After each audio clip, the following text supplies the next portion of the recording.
programang ito ay rated SPG. Striktong patnubay at gabay ng magulang ang kailangan. Maaaring may masiselang tema, lengguwahe, karahasan, sexual, horror o droga na hindi angkop sa mga bata. Nag-iipon na ng maraming ebidensya si Sabrina laban kay Attorney Alon. Alamin natin. Welcome back sa aking channel, mga kaganapan sa Lilet Matias. Matapos ang pekeng holdapan, napakana mismo ni Attorney Alon. Hanggang sa panaginip ni Lilet ay hindi siya pinapatigil. Napapansin na ni Melay na naging apektado talaga si Lilet sa nangyaring holdapan. Kaya nag-aalala siya para sa kaibigan niyang si Lilet. Wika ni Lilet, hindi raw niya alam kung bakit hanggang ngayon ay hindi pa rin tumitigil ang pag-iisip niya sa nangyari sa kanila. Naisip ni Lilet na parang may mali sa nangyari sa kanila. Samantala, problemada nga si Sabrina sa sitwasyon niya ngayon. Nangangailangan kasi ang kapatid niya ng pera para sa surgery na gagawin. Ang problema, lahat ng savings niya ay pinahiram na niya kay Attorney Alon.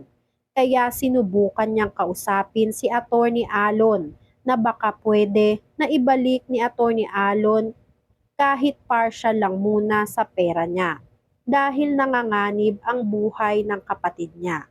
Pinilit ni Sabrina na kumbinsihin si Attorney Alon kung maaari ay gawan raw ng paraan ni Attorney Alon. Ngunit bigo si Sabrina.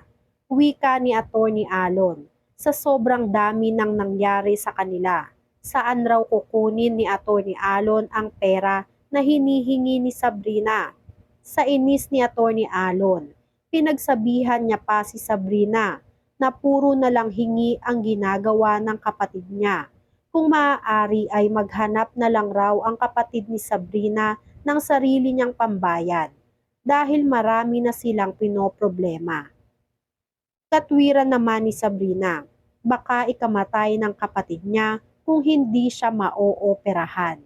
Hindi na nakapagpigil si Sabrina. Lagi na lang raw niya pinagbibigyan si Attorney Alon. Kaya sana naman daw si Sabrina naman ang pagbigyan niya ngayon. Hindi rin nakapagpigil sa galit si Attorney Alon, kaya nasigawan niya si Sabrina na wala siyang pera. Marami na rin daw siyang problema kay Arsenal, dumadagdag pa daw si Sabrina. Hindi nakapagsalita si Sabrina sa pagsigaw ni Attorney Alon sa kanya. Maging si Sabrina pala ay hawak sa leeg nitong si Attorney Alon dahil sunod-sunuran rin si Sabrina sa lahat ng pinag-uutos ni Attorney Alon.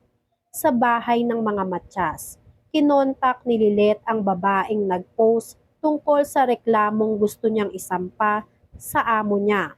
Nang biglang tumawag si Kurt, nagimbal si Lilet sa balitang dala ni Kurt sa kanya. Pinost raw di umano ni Trixie ang sketch ng holdupper. Kaya agad-agad namang tinignan ni Lilet ang social media account ni Trixie para kumpirmahin kung totoo ang balita ni Kurt. Bago pa man makita ni Lilet ang post, ay naunahan na siya ni Melay. Nag-aalala si Lilet sa ginawa ni Trixie. Maling-mali ang ginawa ni Trixie na i-post ang sketch, kaya pinilit kontakin ni Lilet si Trixie. Ngunit hindi niya ito matawagan. Kaya nagdesisyon na lang si Lilet na sadyain si Trixie sa bahay nila para mapagsabihan na hindi lahat ng bagay ay pinopost sa social media. Sa pagpapatuloy ng tensyon sa pagitan ni Attorney Alon at Sabrina, lalong nadagdagan ng problema niya nang makita ang post ni Trixie. Naghihimutok sa galit si Attorney Alon. Wika niya, sinasagad daw talaga ni Trixie ang galit niya.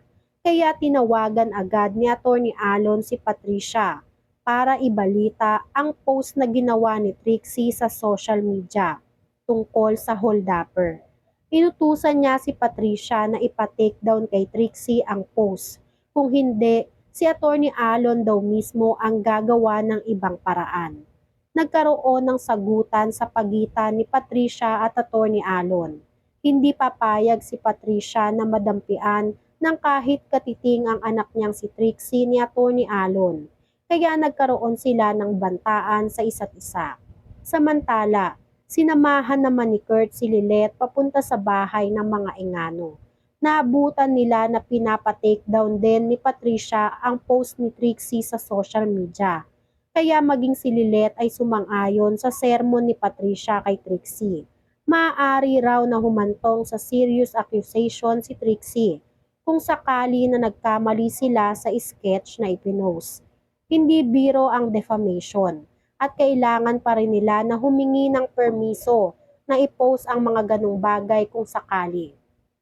Sinermonan ni Lilet si Trixie tungkol sa mga batas na nalalaman nila tungkol sa pagpo-post ng file sa social media. Kaya naman napilitan si Trixie na burahin ang post na ginawa niya. Maya-maya, inutusan ni Patricia ang katulong niya na iakyat na ang bag. Sa hindi inaasahang pangyayari, natapilok si Sheila ang katulong nila at nabagsak ang bag ni Patricia. Lumabas sa bag ni Patricia ang box na lagayan ng jewelry ni Trixie, kaya nagimbal si Patricia. Agad naman na napansin ni Trixie ang nangyari. Kinabahan si Patricia sa nangyari, kaya naman nagpaalam siya na papanik muna siya sa itaas.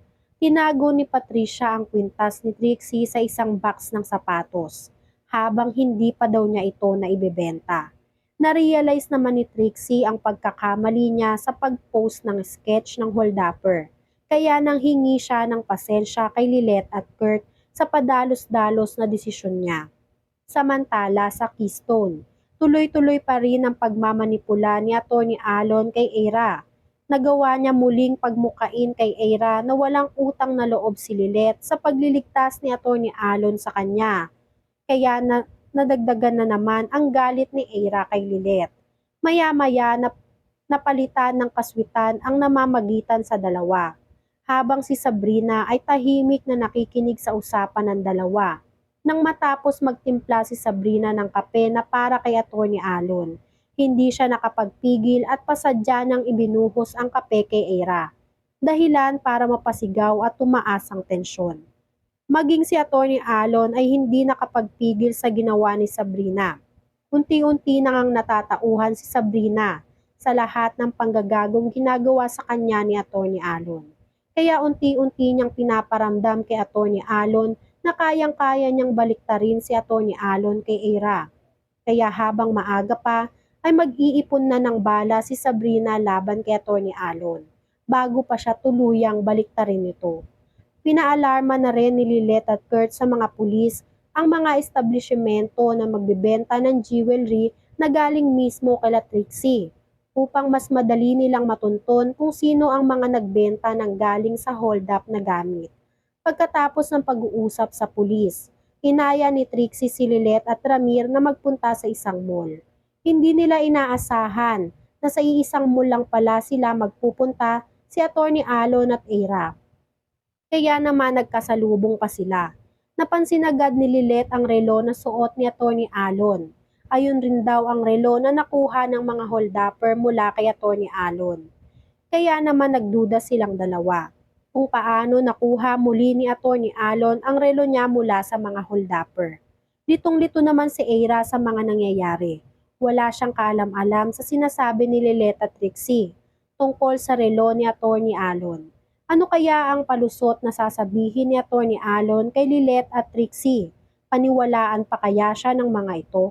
Yan nga ang mga kaganapan at mga dapat nating abangan dito sa Lilet Matias. Kung gusto niyo pa ng mga ganitong klaseng video ay mag-subscribe at i-like itong video na to. Maraming salamat po.